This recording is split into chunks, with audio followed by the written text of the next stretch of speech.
আমাদের Dhanbad, Giridih, Madhupur, Deoghar, Massanjore, Bolpur road trip সিরিজের 5টা ভিডিও অলরেডি চ্যানেলে পোস্ট করে ফেলেছি, আর এখন এই সিরিজের শুধু বোলপুরের ভ্লগ বাকি রয়েছে। আমার ইনিশিয়াল প্ল্যান ছিল যে বোলপুরকে 2 বা 3টে ভিডিওর মধ্যে পুরোপুরি কভার করার পরে 6 days 5 nights-এর কমপ্লিট ট্যুর প্ল্যানের একটা ভিডিও পোস্ট করব, কিন্তু কিছু সাবস্ক্রাইবারের রিকোয়েস্টের জন্যে সেই কমপ্লিট ট্যুর প্ল্যানের ভিডিওটা বোলপুর ভ্লগের আগেই নিয়ে আসতে বাধ্য হয়েছি। নভেম্বর মাসের এই রোড ট্রিপে আমাদের প্রথম গন্তব্য ছিল ধানবাদ। ট্যুরে যাওয়ার পথে আমরা পানাগড়ের 6 বালিগঞ্জ প্লেসে ব্রেকফাস্ট করে নেব। চলুন এবার ভেতরে যাই।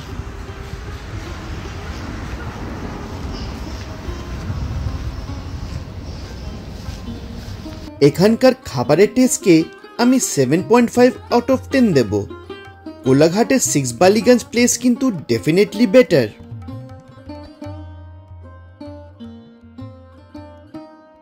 ব্রেকফাস্টের পরে আমরা আমাদের জার্নি কন্টিনিউ করলাম। সড়কপথে কলকাতা থেকে ধানবাদের দূরত্ব হলো প্রায় 270 কিলোমিটার, আর সময় লাগে অ্যাপ্রক্সিমেটলি 5.5 থেকে 6 ঘন্টা। রোড কন্ডিশনস এক্সিলেন্ট, আর যারা রোড ট্রিপ করতে ভালোবাসে তারা কিন্তু এই রোড ট্রিপটা খুব এনজয় করবে। আমাদের প্রথম ট্যুরিস্ট স্পট তোপচাঁচি লেক। এই লেকটা ধানবাদ টাউন থেকে প্রায় 35 কিলোমিটার দূরে অবস্থিত। এন্ট্রি ফিস 100 টাকা। আচ্ছা, উত্তম কুমারের ধানবাদের বাড়িটা এই তোপচাঁচি লেকের কাছেই অবস্থিত, কিন্তু জানতে পারলাম এখন এক অবাঙালি ওই বাড়ির মালিক। বাড়ির না ভালো মেনটেনেন্স হচ্ছে, আর না এর ভেতরে প্রবেশ করা যায়, আর আমার মনে হয় ট্রেসপাসিং অনুচিত। লেকের ধারে এই রাস্তাটা একদম ছবির মতো সুন্দর। আর একটা কথা, অটো ভাড়া একটু কম হলেও ধানবাদ ট্যুরটা গাড়ি ভাড়া করে ঘোরাটাই আমি রেকমেন্ড করব, স্পেশালি যদি আপনাদের স্পন্ডিলাইটিসের সমস্যা থাকে। তো বন্ধুরা, এই হলো আমাদের ধানবাদ ট্যুরের প্রথম ট্যুরিস্ট স্পট তোপচাঁচি লেক। এই লেকের প্রাকৃতিক সৌন্দর্য কিন্তু অসাধারণ।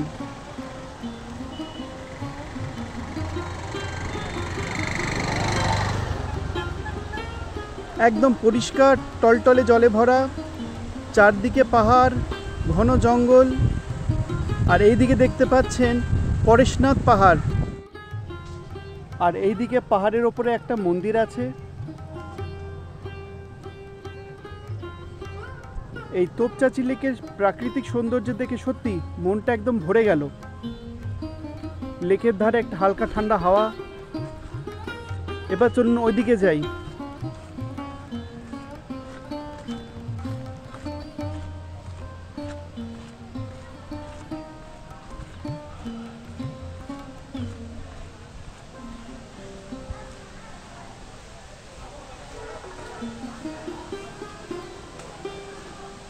সত্যি কি সুন্দর এই জায়গার ন্যাচারাল বিউটিটা।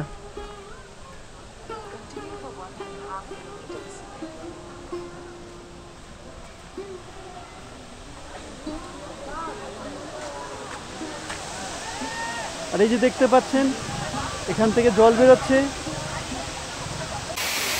এই দৃশ্যটা না দেখতে পেলে কিন্তু তোপচাঁচি ট্যুরটা একদম অসম্পূর্ণ। আহা, কি অসাধারণ ভিউ! যেভাবে দাঁড়িয়ে আছে বাবা, ইটস ভেরি রিস্কি। লেকের কাছে হাইওয়ের ধারে অবস্থিত শানে পাঞ্জাব হোটেল অ্যান্ড রেস্তোরাঁ ধানবাদের খুব নাম করা জায়গা, তাই এইখানে আমরা লাঞ্চ করার সিদ্ধান্ত নিলাম। এখানকার খাবার আমার দারুণ লাগলো, আর এত ভিড় থাকা সত্ত্বেও সার্ভিস বেশ প্রম্পট ছিল। এবার চলুন আপনাদেরকে এখানকার একটা रूम देखिए दी। अच्छा, ये प्रीमियम रूम जो है ये तो 3200 को बताए, और जो आपका डिलक्स है वो कितना 2500। नहीं 1800। 1800 है। ओके, वो 1800 है, वो आपका डिलक्स रूम। और जो सुपर डिलक्स है 2500। 2500 का एक है जो बड़ा साइज का है। ओके। और 3000 में भी एक सुपर डिलक्स है, वो 4 बेडेड है। यानी 4 जन सो सकते हैं। और जो प्रीमियम वाला है वो 3200, उसके ऊपर 12% GST और চেক ইন চেক আউট 12 বাজে। কন্ট্যাক্ট ডিটেলস আপনি এখান থেকে নোট করে নিতে পারেন। লাঞ্চের পরে আমরা ভাটিন্ডা ফলসের উদ্দেশ্যে বেরিয়ে পড়লাম। দূরত্ব হলো প্রায় 38 কিলোমিটার। ধানবাদে প্রচুর কয়লার খনি আছে, কিন্তু তাও এখানে অনেক পাওয়ার কাট হয়। পৌঁছে গেলাম ভাটিন্ডা ফলসে। পার্কিং ফিস 50 টাকা। রাঁচির ফলসগুলো দেখতে হলে প্রচুর সিঁড়ি বেয়ে নামতে হয়, কিন্তু ধানবাদের ওয়াটারফলসগুলোতে আপনাকে এই কষ্ট পেতে হবে না। এই হলো ধানবাদের ফেমাস ভাটিন্ডা ওয়াটারফলস। কি অসাধারণ দৃশ্য, জাস্ট অসাম। বর্ষার পরে এই ভাটিন্ডা ওয়াটারফলসের অসাধারণ দৃশ্যটা সত্যি দেখে মন জুড়িয়ে গেল।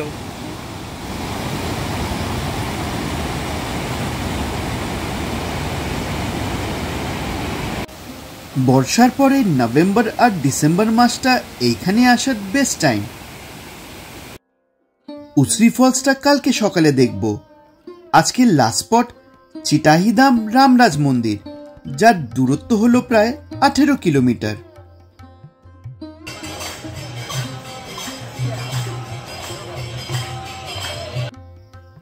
জলে পা ধুয়ে এই মন্দিরে প্রবেশ করতে হয়। এই হলো চিটাহিদাম রামরাজা মন্দির।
দুঃখের কথা হলো যে একটা ইউটিউবারের ওয়ানডে ধানবাদ ট্যুরের ভিডিওটা এতটাই ভাইরাল হয়ে গেল যে বেশিরভাগ ব্লগার্স এখন ধানবাদকে ডে ট্যুর ডেস্টিনেশন হিসাবেই দেখাচ্ছে।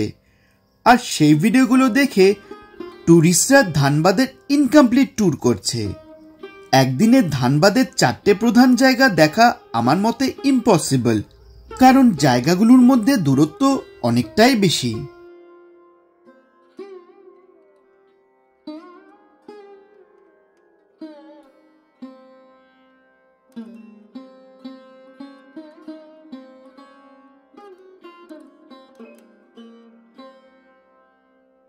রামরাজ মন্দির থেকে আমরা বেরিয়ে পড়লাম ধানবাদ টাউনে আমাদের হোটেলের উদ্দেশ্যে।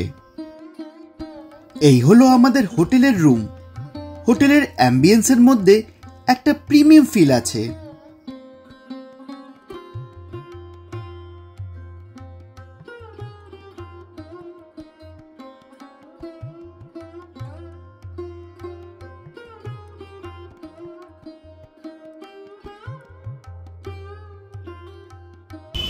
এই লাক্সাসিনের ট্যারিফ আপনি এখান থেকে নোট করে নিতে পারেন, আর কন্ট্যাক্ট ডিটেলসটাও পেয়ে যাবেন।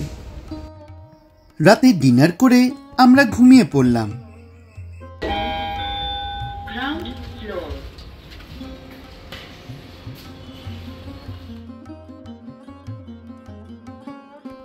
সকালে তাড়াতাড়ি উঠে আমরা সবাই রেডি হয়ে গেলাম, কারণ উসরি ফলস হয়ে মধুপুর যাব। আর তাই চেক আউটের ফর্ম্যালিটিস কমপ্লিট করে আমরা ব্রেকফাস্ট করে নিলাম। এই হলো হোটেলের রিসেপশন।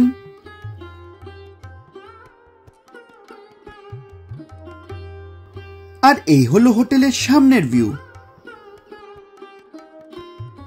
ধানবাদ টাউন থেকে উসরি ফলসের দূরত্ব হলো প্রায় 55 কিলোমিটার, আর সময় লাগে অ্যাপ্রক্সিমেটলি 1.25 ঘন্টা।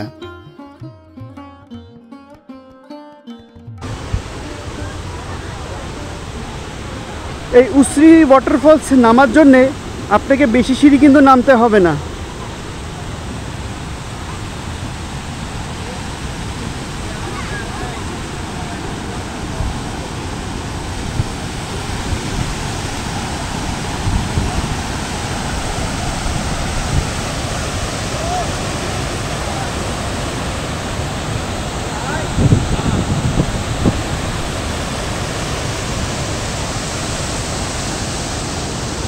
আর এই দিক থেকে একটা ভিউ পয়েন্টের মতো করা আছে, এখান থেকে আপনি এই ওয়াটারফলসের দৃশ্যটা দেখতে পাবেন।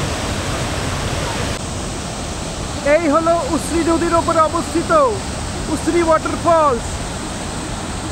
এই অসাধারণ দৃশ্যটা আপনি জাস্ট বর্ষা বা বর্ষার পরেই দেখতে পাবেন।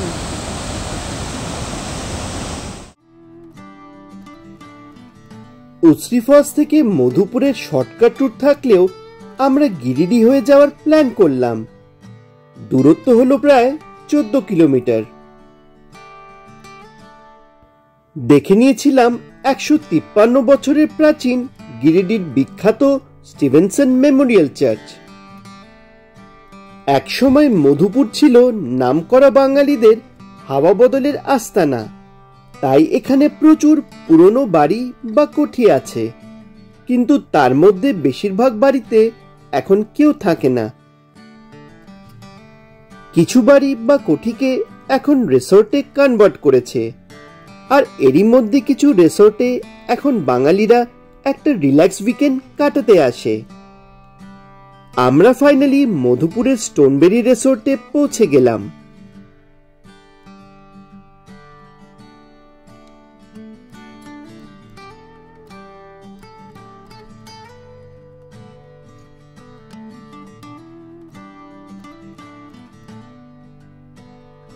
এই হলো মধুপুরের স্টোনবেরি রিসোর্ট। তো চলুন এখন রিসোর্টের ভিতরে প্রবেশ করি।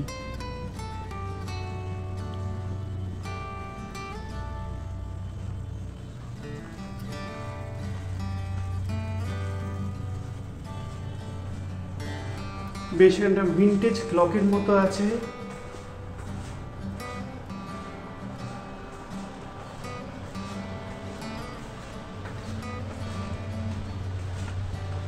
আর এই হলো এই রিসোর্টের সুইমিং পুল।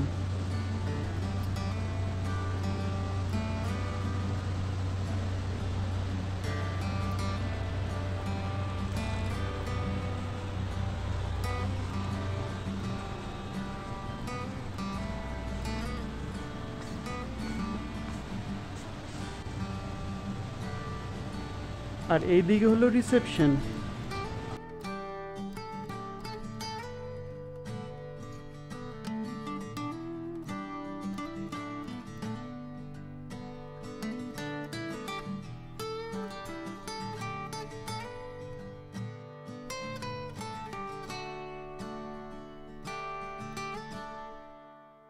এই হলো স্টোনবেরি রিসোর্টের রয়্যাল রুম। অফ সিজনে এই রুমের ভাড়া 2200 প্লাস জিএসটি, আর সিজনে ভাড়া 2500 প্লাস জিএসটি। চেক ইন 12টায় আর চেক আউট 11টায়। এই রুমটা খুবই টেস্টফুলি ডেকোরেটেড, আর প্রথম নজরেই আমার খুব ভালো লেগে গেল। রুমের অ্যাম্বিয়েন্স আর ডেকোরটা খুবই সুন্দর। আর এই হলো ওয়াশরুম।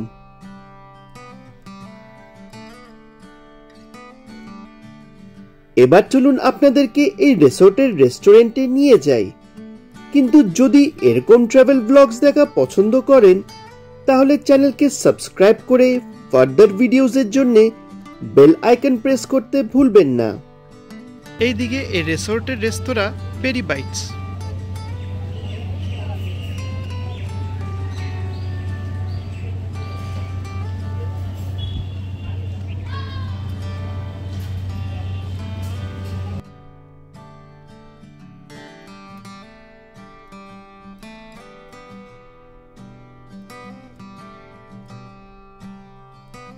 যেমন ভালো এই রিসোর্টটা, তেমনই ভালো এই রিসোর্টের রান্না।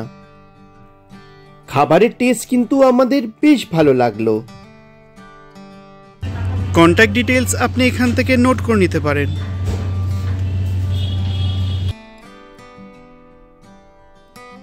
এই রিসোর্টটা মধুপুরের সবথেকে প্রিমিয়াম রিসোর্ট।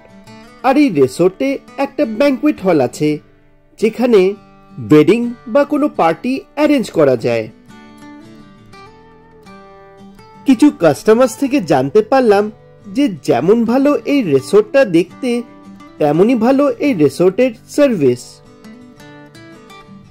তো এখন মধুপুরে বেশিরভাগ টুরিস্ট একটা রিল্যাক্স উইকেন্ড কাটাতে আসে, কিন্তু আপনি চাইলে ঘুরে নিতে পারেন পাথরোল কালীবাড়ি, সেন্ট কলম্বাস চার্চ, বিবেকানন্দ মঠ আর গিরিডির খান্ডলি ড্যাম। কিন্তু আমার মতে শুধু উসরি ফলস আর পাথরোল কালীবাড়ি দেখলেই যথেষ্ট। আমরা মধুপুরে স্টে না করে দেওঘরের উদ্দেশ্যে এগিয়ে চললাম। দেওঘরে পৌঁছে আমাদের প্রথম গন্তব্য নলক্ষা মন্দির। পাথুরিয়া ঘাটার রানী চারুশীলা দেবী 1941 সালে রাধাকৃষ্ণের এই মন্দিরের নির্মাণ করেছিলেন।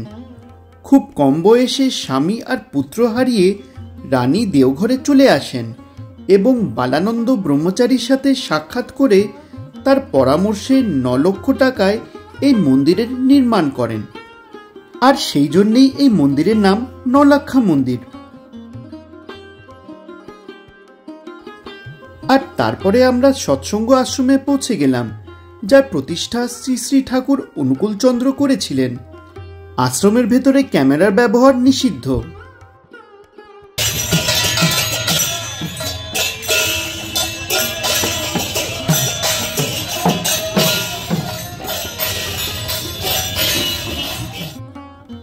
সৎসঙ্গ আশ্রমে দর্শন করে আমরা হোটেলে চেক ইন করে নিলাম।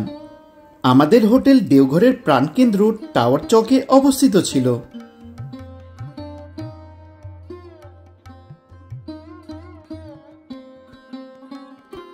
রুমে মোটামুটি সবকিছুই আছে, যেমন এসি, ওয়ার্ডরোব, বেডসাইড টেবিল, বড় বেড, চেয়ার, টেবিল, টিভি ইত্যাদি। আর এই হলো ওয়াশরুম। এই হোটেলটা মন্দির থেকে মাত্র 600 মিটার হাঁটা পথে অবস্থিত, আর তাই আমরা এই হোটেলটা চুজ করেছিলাম। এই হলো হোটেলের কন্ট্যাক্ট ডিটেলস, আর এই হলো ট্যারিফস। পরের দিন সকালে স্নান করে বাবার মাথায় জল ঢালার জন্যে মন্দিরে পৌঁছে গেলাম। শিবপুরাণ অনুসারে লঙ্কেশ্বর রাবণ দেবাদিদেব মহাদেবকে তুষ্ট করে তার শিলারূপী লিঙ্গকে লঙ্কায় নিয়ে যাচ্ছিলেন, কিন্তু শর্ত ছিল যে পথে কোথাও রাবণ সেই লিঙ্গকে ভূমিতে স্পর্শ করাতে পারবে না। স্বর্গের অন্যান্য দেবতারা বরুণ দেবের সহায়তায় ছলনার আশ্রয় নিয়ে রাবণকে এই স্থানে ভূমিতে রাখতে বাধ্য করেন। তাই এই শিবলিঙ্গ রাবণেশ্বর মহাদেব নামে পূজিত হন।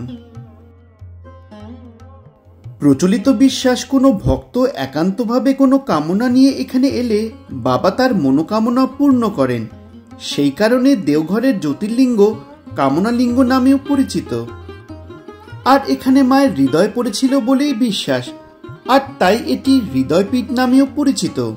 আর তাই দেওঘর মহাদেবের খুবই প্রিয় স্থান। একটি বিশ্বাস আছে, যে দম্পতি এই দুটি মাথা ফিতা দিয়ে বেঁধে রাখেন তাদের পারিবারিক জীবন ভগবান শিব এবং মা পার্বতীর আশীর্বাদে সুখী থাকে। মন্দিরের প্রবেশের জন্য ভিআইপি পাস পার হেড 300 টাকা করে আমাদের পড়েছিল। টাকাটা আমরা আমাদের পান্ডাকেই দিয়ে দিয়েছিলাম, উনি ব্যবস্থা করে দিয়েছিলেন। সারা বছর এখানে কোটি কোটি তীর্থযাত্রী বাবার মাথায় জল ঢালার জন্য আসেন। হর হর মহাদেব। মন্দির থেকে বেরিয়ে আমরা টাওয়ার চকের কাছে হোটেল নীলকমলে ব্রেকফাস্ট করে নিলাম। এই হোটেল নীলকমল আর তার উল্টো দিকে হোটেল কামধনু, এই দুটো হোটেল দেওঘরের নামকরা নিরামিষ রেস্টুরেন্ট। ব্রেকফাস্টের পরে আমরা ত্রিকুট পাহাড়ের উদ্দেশ্যে বেরিয়ে পড়লাম। টাওয়ার চক থেকে ত্রিকুট পাহাড়ের দূরত্ব হলো প্রায় 16 কিলোমিটার। যদি এখন অবধি ভিডিওটা ভালো লেগে থাকে তাহলে অবশ্যই ভিডিওকে লাইক করবেন, আর যদি চ্যানেলের নতুন ভিউয়ার হয়ে থাকেন তাহলে সাবস্ক্রাইব করে বেল আইকন প্রেস করতে ভুলবেন না। ত্রিকুট পাহাড়ে 3টে শৃঙ্গ রয়েছে, ব্রহ্মা পাহাড়, বিষ্ণু পাহাড় আর মহেশ্বর পাহাড়। 3টে শৃঙ্গের মধ্যে 2টোতে ট্রেকিং করে ওঠা যায়। আগে এই পাহাড়ে রোপওয়ে করে ওঠা যেত, কিন্তু 2022 সালের অ্যাক্সিডেন্টের পরে রোপওয়ে সার্ভিস বন্ধ হয়ে গেছে। প্রায় 100টা সিঁড়ি ওঠার পরে 5টি মন্দির আছে: গণেশ মন্দির, পার্বতী মন্দির, কালী মন্দির, দুর্গা মন্দির আর ত্রিকুটেশ্বর মহাদেব মন্দির।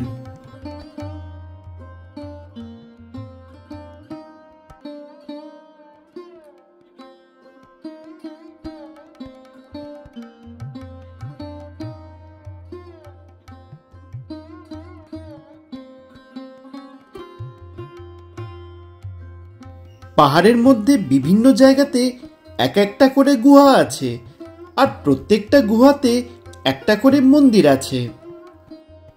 আর চাইলে শিব পার্বতীর পোশাক পরে এখানে ফটো তুলতে পারেন।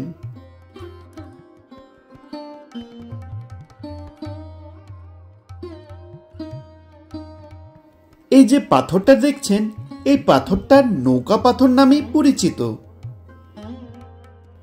প্রায় 550 সিঁড়ি ওঠার পরে ত্রিকুটাচল আশ্রম পৌঁছে গেলাম। স্বামী সম্পদানন্দ এই আশ্রমের প্রতিষ্ঠাতা। এই ত্রিকুট পাহাড়ে কিন্তু প্রচুর বাদর আছে, তাই নিজের বিলঙ্গিংস সাবধানে রাখবেন।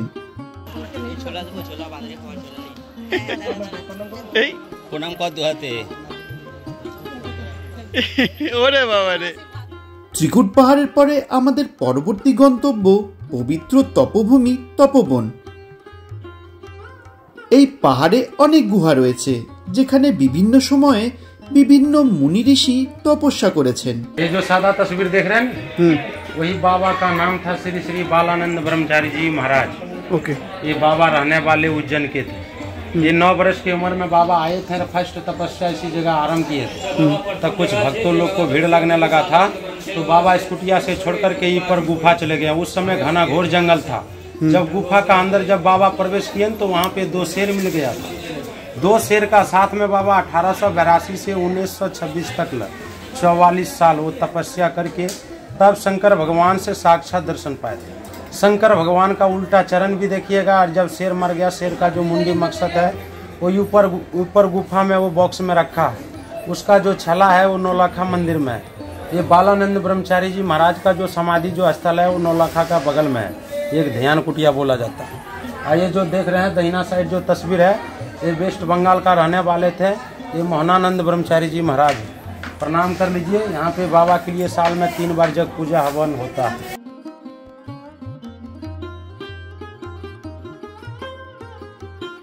এই হলো তপবনের তপনাথ শিব মন্দির।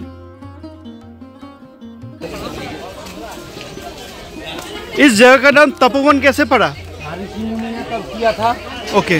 रावण दूसरा बार तपस्या किया था। हाँ। तब इस जगह का नाम पड़ गया था रावणेश्वर बैजनाथ धाम तपोवन। झारखंड के नाम से हाँ। प्रसिद्ध है। ऐसा भारतवर्ष में तपोवन 4 है। जब कहानी बताएंगे ना हाँ। तो सारा चीज समझ जाइएगा यहाँ का बारे में। এই তপবন হলো প্রখ্যাত সাধক শ্রী বালানন্দ ব্রহ্মচারীর পূর্ণ তপস্যার ভূমি, যেখানে তিনি তপস্যা করে সিদ্ধি লাভ করেছিলেন। जो सादा तस्वीर देखे थे ना, हाँ। वही बाबा का मूर्ति है। श्री श्री बालानंद ब्रह्मचारी जी महाराज। हाँ। यही गुफा का अंदर बाबा 44 साल तपस्या करके तब शंकर भगवान से साक्षात दर्शन पाए थे। और जब शेर मर गया था, शेर का जो मुंडी है देखिए वही बॉक्स में रखा है। और जब बाबा जिंदा थे ना, वो लकड़ी का खड़ा यूज करते थे। जब बाबा गुजर जाने के बाद उस चरण को अष्ट धातु से बांध दिया गया। नष्ट ना हो, सुबह शाम पूजा होता है, उसको छू के प्रणाम करके चले जाइए। 44 साल यहाँ पे तपस्या किए थे। तपस्या किए थे, तब शंकर भगवान से साक्षात दर्शन पाए थे। जो नीचे में जो चरण उखड़ा था वही चरण को कवर कर दिया गया है। আর এরপরে হলো হনুমান মন্দির। কিন্তু ফিজিক্যালি ফিট না হলে ওখানে যাওয়াটা কিন্তু একটু ডিফিকাল্ট।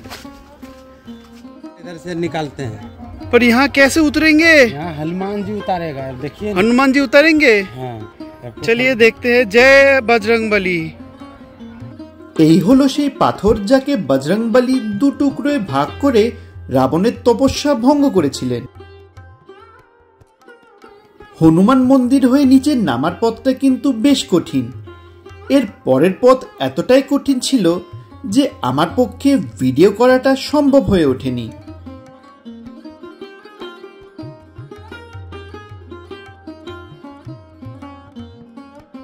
সিঁড়ি বেয়ে ওঠার সময় কিছু আচারের স্টল দেখেছিলাম, তাই নামার সময় আমরা কিছু আচার কিনে নিলাম আর তারপরে দেওঘর টাউনে ফিরে আসলাম।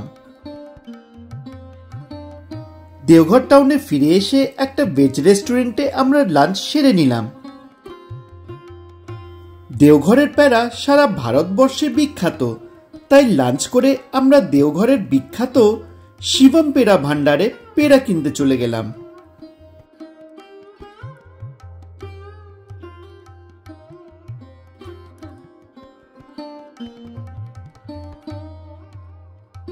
आपका ये दुकान कितना साल पुराना है? हमारा दुकान 30 है। आपकी दुकान का तो बहुत नाम है। हमारे दुकान के नाम से 30-40 तो डुप्लीकेट भी है। हाँ। न्यू शिवम, ओम शिवम, श्री शिवम, ये रजिस्टर्ड शिवम है। ओके जिसका रजिस्टर्ड नंबर 115688 है। ओके। और सब डब्बा मेरा मोबाइल नंबर है, ट्रेडमार्क नंबर है, रजिस्टर्ड नंबर है, बाबूजी फोटो है, प्लस ओरिजिनल लोगों का मोहर है। हाँ। हमारे संस्था के नाम से 30-40 तो डुप्लीकेट दुकान किया है, जो पेड़ा में खिलाता है कुछ और डब्बे में डालता है कुछ। हमारा ओरिजिनल शॉप बड़ा बाजार में है। ओके। यहाँ पे जो आपका 2 टाइप का पेड़ा मिलता है ना? 3 टाइप का पेड़ा मिलता ओके, है। कैसे ज़्यादा चीनी, मीडियम चीनी, कम चीनी। ओके। कम चीनी में 2 तरह का है, एक मलाई वाला, एक केसर वाला। मलाई वाला कैसा प्राइस है उसका? मलाई वाला का रेट है 460। हाँ। केसर वाला का रेट है 500 रुपये किलो। हाँ। और प्लेन वाला का 360। Okay okay, thank you. বিকেলে আমরা রামকৃষ্ণ মিশনে চলে গেলাম। মন্দিরের ভেতরে ক্যামেরার ব্যবহার নিষিদ্ধ, তাই ভেতরের ভিউ দেখাতে পারছি না। সন্ধ্যা আরতি দেখে রাতের ডিনার তাড়াতাড়ি করে হোটেলে ফিরে আসলাম, কারণ পরের দিন সকালে তাড়াতাড়ি বেরোতে হবে। পরের দিন সকালে মানে ট্যুরের চতুর্থ দিনে আমরা হোটেল থেকে চেক আউট করে বেরিয়ে পড়লাম। ম্যাসেঞ্জর যাওয়ার পথে বসুকিনাথ মন্দির দেখে নেব।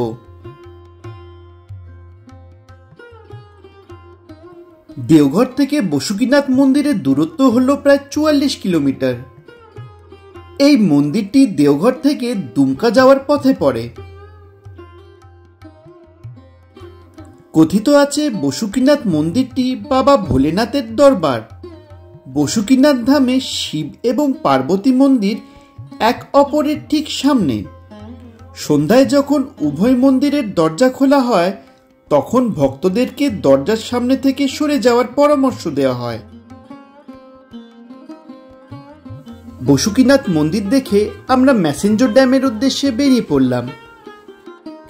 শুনেছিলাম যে ম্যাসেঞ্জর ড্যাম খুব সুন্দর। সুন্দর তো বটেই, তার সাথে ম্যাসেঞ্জর ড্যাম যাওয়ার রাস্তাটাও কোনো অংশে কম সুন্দর নয়।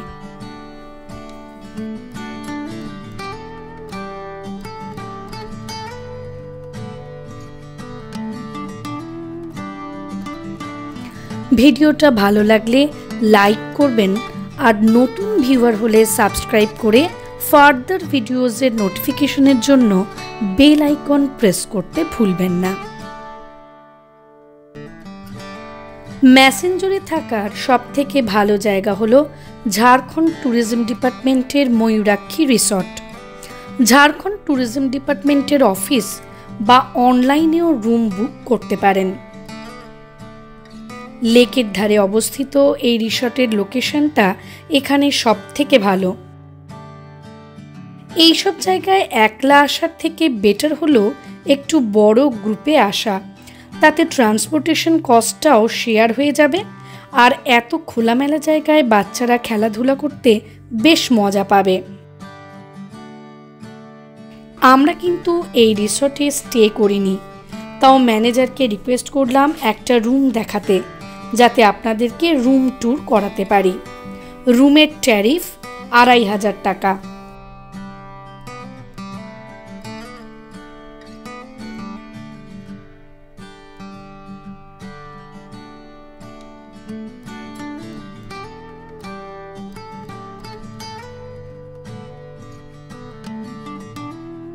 ওয়াশরুমে গিজার আছে।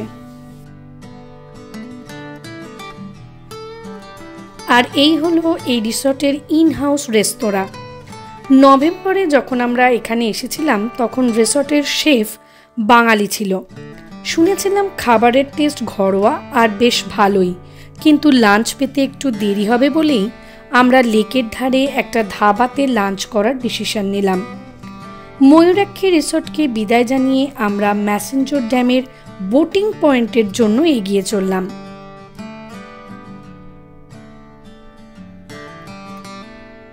লাঞ্চে খাবারের টেস্টটা ভালোই ছিল।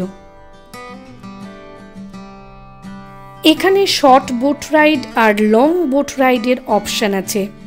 শর্ট বোট রাইডের চার্জ 200 টাকা আর লং বোট রাইডের চার্জ মাথা পিছু 350 টাকা। কিন্তু নভেম্বর মাসে এখানে সেরকম ট্যুরিস্ট ছিল না বলে আমরা 5 জন আর অন্য আরও 3 জন ট্যুরিস্ট 100 টাকা পার হেডে বোট রাইড করলাম।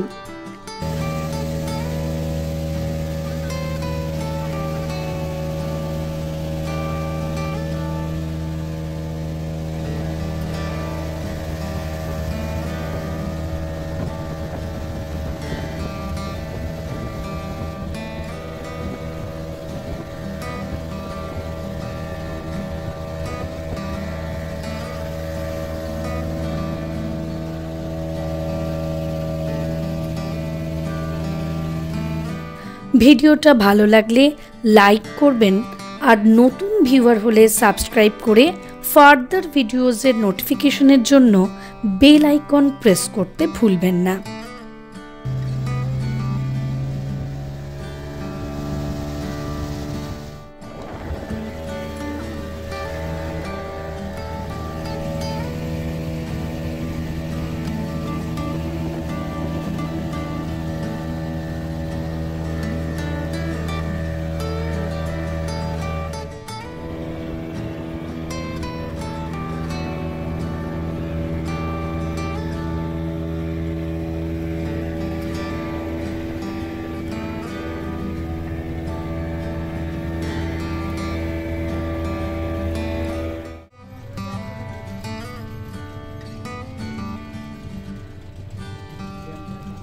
বোট রাইড কমপ্লিট করার পরে পরবর্তী গন্তব্যের জন্য আমরা জার্নি কন্টিনিউ করলাম। আমাদের পরবর্তী গন্তব্য হলো বোলপুর। ম্যাসেঞ্জর ড্যাম থেকে বোলপুরের দূরত্ব হলো প্রায় 70 কিলোমিটার।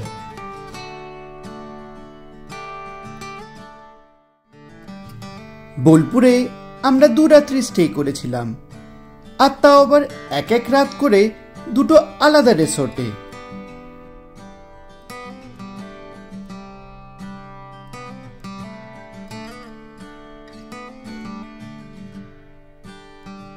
ঘুরে নিয়েছিলাম সোনাঝুরির হাট আর করেছিলাম ওখানে বেশ কিছুটা শপিং। বোলপুরের নানান দর্শনীয় স্থান আর ওখানকার নানান রিসোর্টের তথ্য খুব শিগগিরই আমার চ্যানেলে 2 বা 3টে ভিডিওর মধ্যে আসতে চলেছে। সব তথ্য জানার জন্য চ্যানেলকে সাবস্ক্রাইব করে বেল আইকন প্রেস করতে ভুলবেন না। কততে দেবেন তাহলে?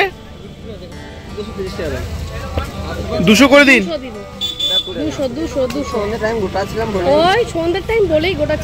200 করে দিন।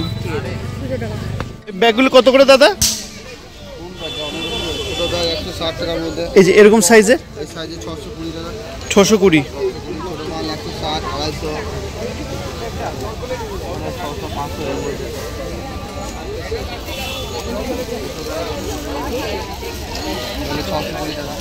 620